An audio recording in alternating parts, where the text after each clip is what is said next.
Hello, friends. We are back with another episode of Through Literary Lens. At the outset, let me welcome Rajesh Asudani Raqeeb, a well known author, poet, critic, and translator. Welcome, Rajesh ji. Thank you, Vinodji. Namaskar, friends. Friends, literature can change your life. There are certain writers and poets, and if you are not read their works, definitely you are going to miss something important in life. There are prestigious awards every year given to the poets and writers for their creative works. One of the prestigious awards is Booker Prize. Yeah. It is main Booker is awarded every year to fiction writer for his or her novel, and we are proud to say that some of the novelists have won this prize from India as well. Yeah. Rajesh, some of the important names that come to our mind include Arundhati Roy, Yes. Arvind Edge, Yeah. and Salman Rushdie. Rushdie. Yes. Salman Rushdie, friends, he is well known all over the world for his wonderful style, for his delineation of themes, and for his rare insights into the complex personal and political themes. So today we are going to look at his prominent work for which he got not only the Booker Award but Booker of Bookers. Yes. So Booker what of is this Bookers. Booker of Bookers, Rajesh ji? Yeah, I mean, it was given to a book which has already received the Booker Prize. So, amongst the recipients of the Booker Prize, one book was chosen, and I think at the conclusion of the 25 years yeah, of the 25 Booker Silver Award. Jubilee of the Booker Awards. Yes. So that particular novel was given the Booker of Bookers. That means And, this novel, yeah, this Midnight's Children, Yeah. it fetched the Booker Award twice. Twice, definitely. Twice it fetched the So Booker this Award. compels us to look at this novel. What is there in this novel? So Rajesh ji, you have Yeah. been a voracious reader. So how do you look at this literary work, Midnight's Children? Well, yeah, Vinodji. And why this is known as Midnight's Children? Yeah, first of all, yeah, the title itself, The Midnight's Children, because it deals with the story of Salim Sanai, who is born at the stroke of midnight on August 15th, 1947. And it needs no telling what this time and date is all about. So, in a way, allegorically, it traces the history or the story of India right from its independence. So that's why the title Midnight's Children. That way all the children are Midnight's children, isn't it? But Yes. this nation was born at the stroke of the midnight, the tryst with destiny and all that. So that's why I think that the title is there. This novel is a complex work of art.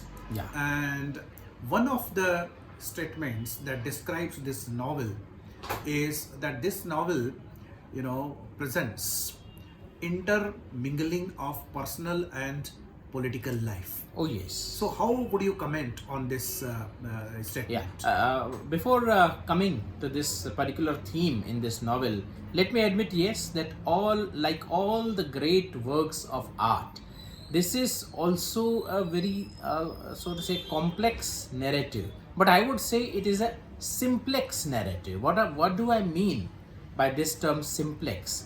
It denotes the complexity which arises from the simple layout or the simple style or the simplicity giving rise to complexity.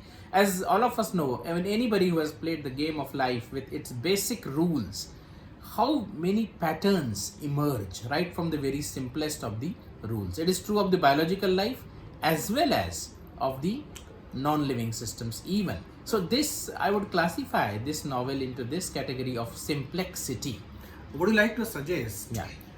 that the plot is woven with many threads, Yeah. and therefore it operates Yes, at yes. many, Many levels, levels, and many each level levels. is made of many layers as well. Definitely. So, very often the personal events or incidents in the life of Salim or other characters, Yeah. without the knowledge of the readers, spontaneously they get mixed up with the political and the historical events. Even minor, the famous events at that time, like Commander Nanavati's case, that is also reflected, in the Commander Sabarmati's baton, chapter called Commander Sabarmati's baton.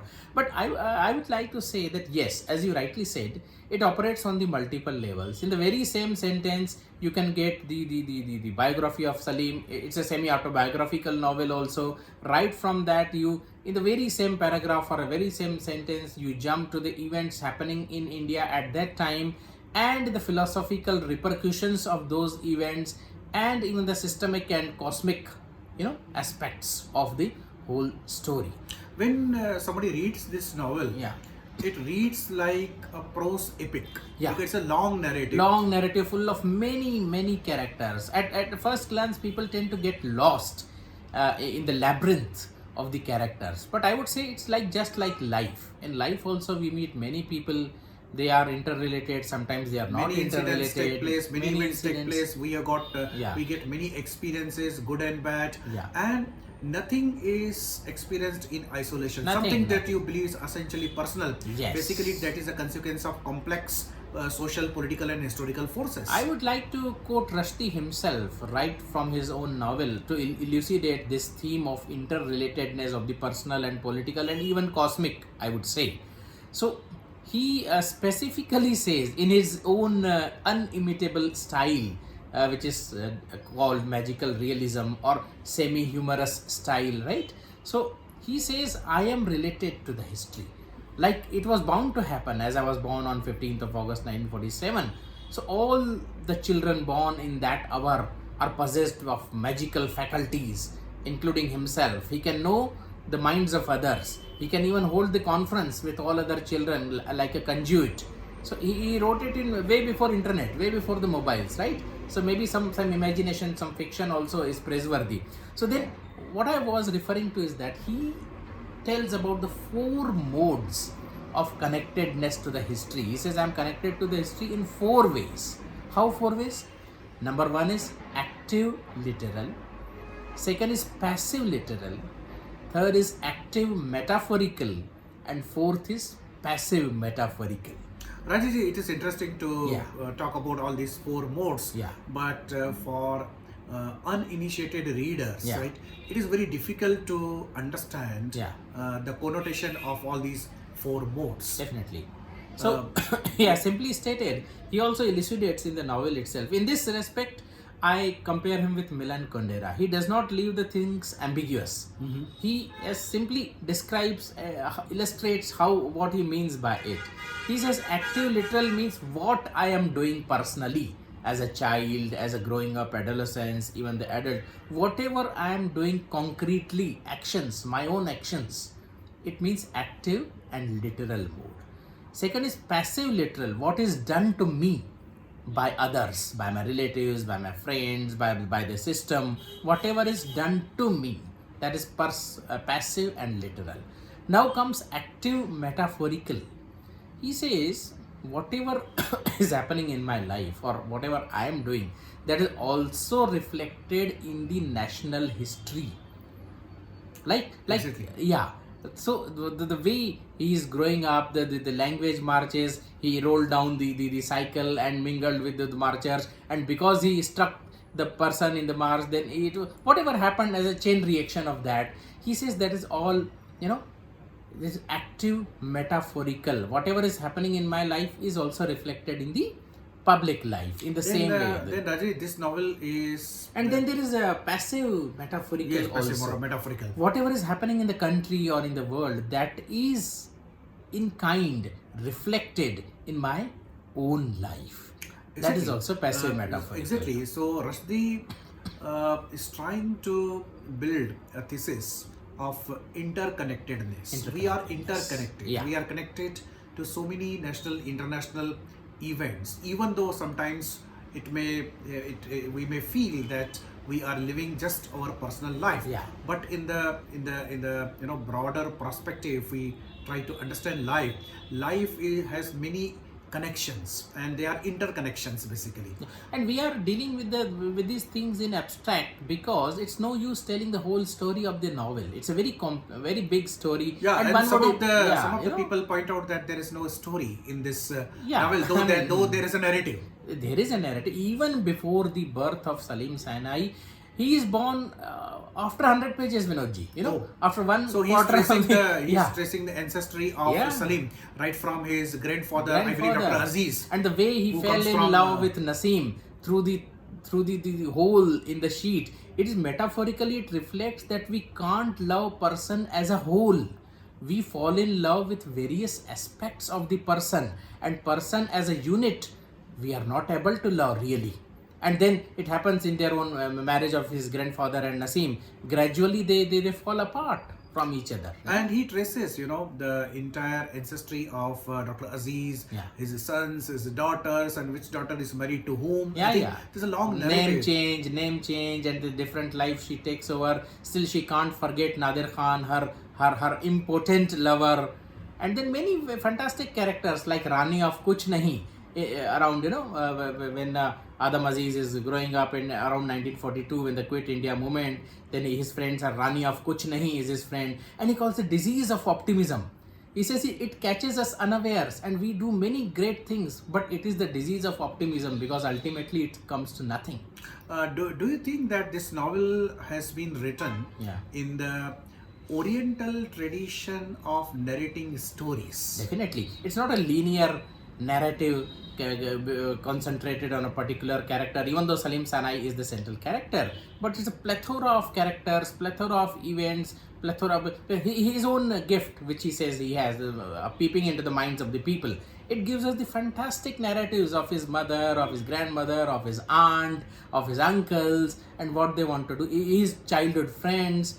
And Vinodji, I would say the central theme of the novel is the disease of optimism, or perhaps the allegorical narrative of the whole disappointment of India as well as of the subcontinent, entire subcontinent, after 1947 and till emergency. It ends in the emergency, after the emergency, right?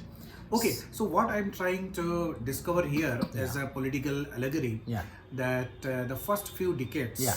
of post-independent Asia, I Yeah. would like to say, that we got independence. I say we, all Asian nations, Yeah, right? yeah. We got independence with great hopes that once we drive away the colonial masters, perhaps the future would be wonderful Yes. for the masses. But in a few decades, we got disillusioned. So that disease of optimism proved heavy Yeah. on many of us, right? We Yes. could not actually make out anything of the independence that was given to us, And except a three few wars. politicians who Yeah. cornered all the benefits for themselves. Yes, and we had 3 or 4 wars we endured till emergency, and then the uncalled for emergency. And he directly mentions by names also Indira Gandhi and Sanjay Gandhi, and he criticizes them without any fear, Vinodji. This is very relevant for our times. Yeah, well, Yeah. I would like to come to that point, Yeah. right? I believe that this novel was published in 80s, right? 1980s, right? Yeah, yes. At that time, In 81 it got the Booker. Yeah. And naturally, once it got Booker, this novel must have been very popular. Yeah. But in spite of that, there was nothing like imposing ban on this novel. So you can Yeah, ban imagine. came afterwards. Satanic verses. Satanic Yeah. verses, that's a different Yeah. story. But this Yeah. novel was never banned. No, So it you was- can imagine the tolerance that prevailed in India Yeah. in those the decades of 1980s and 1990s. I think something that is precisely missing nowadays, right? Because after all, the writers should not be banned, poets should not be banned, their voices should not be banned, because only They reflect the parallel consciousness. exactly, and they reflect how far the democracy is willing to give freedom, personal freedom of expression to its citizens. And in this novel, the gradual sliding into the collective amnesia and collective disappointment through wars, two Indo-Pak wars, one Indo-China war. It's very beautifully, very entertainingly, very allegorically narrated, and finally it comes to the emergency where even he said that there is a dark one is documented side of emergency, one is dark side of emergency. But allegorically, Vinodji, Yes. I would like to, he holds the conferences of the Midnight Children. 1001 children were born, he says, in that hour on 15th August. Out of that, 420 perished. Then remaining 581, he calls them in his mind and he holds the conferences. They talk to one another. His alter ego Shiva, because narrator is children are exchanged in Yes, that nursing yes. home. So basically, he is not Salim San. He is not. He is the offspring of the Anglo-Indian father and this mother Vinita, right? Yes. So this he trajectory he traces, and he says we are not we. Our identities are all mixed up. We are not living in silos, right? Exactly. The identity is a very complex, right? Yeah. So even when we say that it is independent India, but many European and British things continue to be there. They Yeah. have become part of our identity. Even if Like- we wish, we cannot shed them off. Yes, and then the symbolically Method state. He says you have to keep it as it is till independence. You cannot alter even a single thing. That is symbolic also. The way Britishers, treated us, they colonized us in that way. Afterwards, also it's very difficult to change that Method state. And then the exchange of the children, and then in the name of socialism, Mary Aya, she exchanges deliberately. She exchanges the name tags because she wants to serve the cause of socialism for her lover, basically. So can we You know. say whether Rushdie wants to point out Yeah. that socialism has failed us, or we have failed socialism in India? Well, yes, in a way, I would say that he wants to point out that socialism, we have to take it seriously. It's not like playing with the things and doing the things half-heartedly, like Aya Mary does, and then in the Magician's Ghetto also these government people just crush the communist mindset and ideologies. So this way we have failed socialism. Socialism may not have Socialism failed continues us. to be one of the Yeah. admired principles Yeah. that is mentioned in the preamble of our constitution itself. yeah. So whether we wish or not, we have to be committed And to it's the a socialism. great irony. During emergency 1976, the word socialist was explicitly incorporated in the constitution, but implicitly the socialism was being eroded. Oh yes. Now this novel is regarded as wonderful piece of Magical realism. Yeah, So yeah. what is this magical realism, and why this novel is called the novel of the magical realism? Basically, it plays with the probabilities. It doesn't deal with whatever is strictly probable. There are no laws of probability, the hiding in the washing chest, and then awakening of the faculties of mind, and everybody bestowed with this special faculty, midnight's conferences. And interestingly, Vinodji, this active metaphoric, active literal mode, Yes. Rushdie says our midnight children's conferences never reached this active literal mode of existence. In all three others, they existed. So gradually, everything is described as if it is magical, as if anything can happen, as if the food which is prepared by many people, it is imbued with their internal emotions. Would you like to say? And then Parvati the witch, how she carries him in Yes. her basket of invisibility from Bangladesh. That is also a separate thing to be pondered over the Bangladesh war and all. He's get lost in the Sundarban, the third part of the novel, which sometimes it is criticized. Yeah, sometimes for, people point out that Yeah. Rushdie has perhaps lost the grip over his narrative in the last one-third of his novel. I would so how say, far you see that this charge is valid? Well, even my own first impression was like that, but now since I have changed my mind, the third part is as integral as the first two parts. The Buddha, it's called Buddha, when he loses his memory and gradually regains his memory and is totally alienated and still again tries to align himself to the concerns. And finally it ends with his child of 3 years speaking the first words, and they are that formula, magical formula, abacadabra. Yeah. So this, so there is a whole Yeah. enchantment of of, magic in the novel. Yeah. So do you think that Rushdie somewhere is trying to say that the journey of independence has been magical, Yeah, but it has been. it has been as unsubstantial as a magical thing. Perhaps both the things, because literature has to, it's poorly determined. It is poorly determined. So both the things do imply it has been magical, but it has been rendered unsubstantial, perhaps in the I would wonder after emergency if now Rushdie writes post emergency to this day, how he or any other author would like a novel like Midnight's Children. uh, uh, you have raised a very important point, right? Whether it was Salman Rushdie who dealt with the political and historical theme in the first few decades of independence, or Shashi Tharoor in his great Yeah, Indian great novel. Indian novel. He has also, satirized the political developments in India.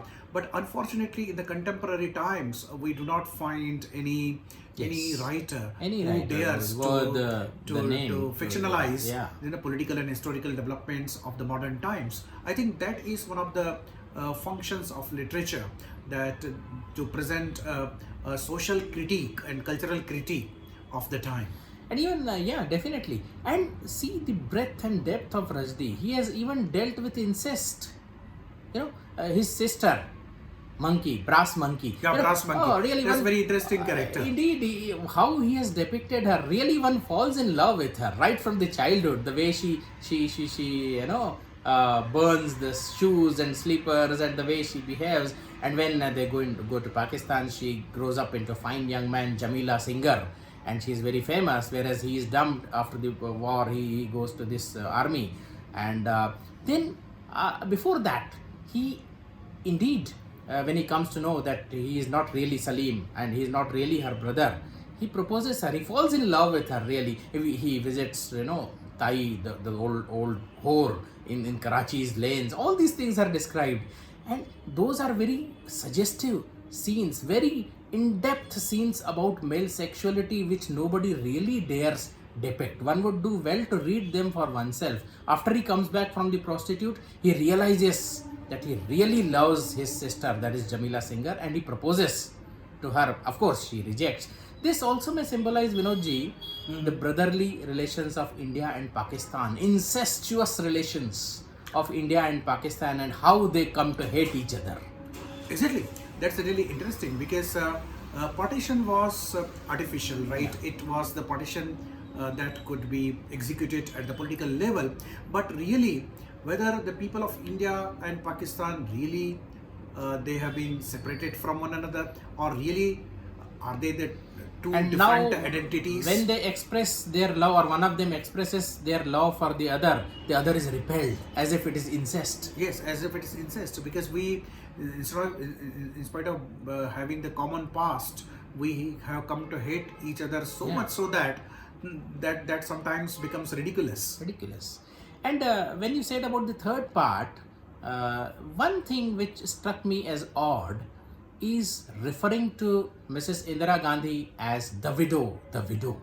This, I believe, compromises with the delicacy of the novel, and I don't know what prompted Mr. Rushdie to really refer to her in such a derogatory fashion. Because earlier he says Indira Gandhi did that, Sanjay Gandhi did That's that. okay. All of a sudden he says she was widow for 15 years, and now widow did this, capital W, I would write, capital W. So it is jarring, Vinodji. Yeah, it's jarring, Yeah. and the writer of his Yeah. stature Yeah. should not do this, because after all, he was writing a piece of fiction. And when he is actually named, what is preventing him from further naming? Or he could have written sitting prime minister. What's the problem? I mean, widow is a derogatory term. Widow is not something you find fault for with the person. And as if Yeah. it was her fault that she became a widow. Yeah. So that should have been avoided. Maybe right? he is wanting to suggest that as she was widow, she was infertile, she could not produce more children.